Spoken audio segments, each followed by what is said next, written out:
నమస్తే మిత్రులారా, నేను మీ శ్రీనివాస్ చౌహాన్ అడ్వకేట్.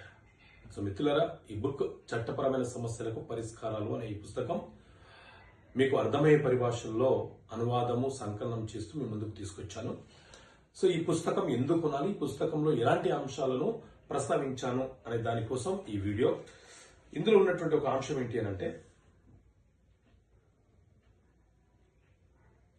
ఒక ఆస్తి ఎవరికి వీలునామా రాస్తున్నామో ఆ వ్యక్తి అదే వీలునామాలో సాక్షిగా సంతకం చేయవచ్చా?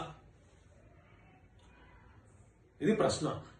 సో చట్టం ఏం చెప్తుంది అంటే, సో మిత్రులారా, మన దేశంలో ఇండియన్ సక్సెషన్ యాక్ట్ 1925 భారతీయ వారసత్వపు చట్టం 1925 అమల్లో ఉన్నది.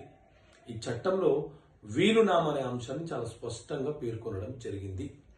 వీలునామా అంటే మనం కష్టార్జితంతో సంపాదించిన ఆస్తి మన తదనంతరం ఎవరికి చెందాలో రాసే ఒక డాక్యుమెంట్ని వీలునామా అని అంటాము.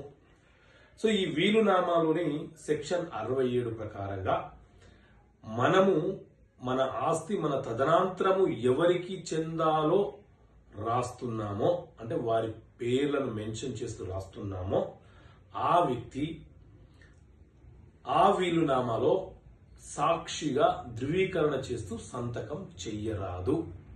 ఎందుకంటే మనం వీలునామా రాసేదే ఆ వ్యక్తి పేరు పైన, అంటే మన తదనంతరం ఆ ఆస్తి అతనికి చెందాలని రాస్తున్నాం. దానికి అతనే విట్నెస్ గా ఉండడానికి అవకాశం ఉండదు. ఆ డాక్యుమెంట్ చెల్లుబాటు కాదు. అలా చేస్తే చెల్లుబాటు కాదని సెక్షన్ 67 ఇండియన్ సక్సెషన్ యాక్ట్ 1925 చాలా స్పష్టంగా చెప్తున్నటువంటి అంశము. సో ఇలాంటి అంశాలను ఈ బుక్ లో చాలా స్పష్టంగా సెక్షన్ తో పాటు మీకు అర్థమయ్యే భాషలో వివరించడం జరిగింది. ఈ బుక్ ప్రైస్ 650 రూపీస్. ఈ బుక్ కావాలనుకునే వ్యక్తులు ఇక్కడ కనిపిస్తున్న నెంబర్కి కాల్ చేయండి. Balu law chamber R Srinivas law chamber పేరుతో మీకు ఈ బుక్ అందుబాటులో ఉంది. ఓకే మిత్రులారా, థ్యాంక్ యూ. జై హింద్.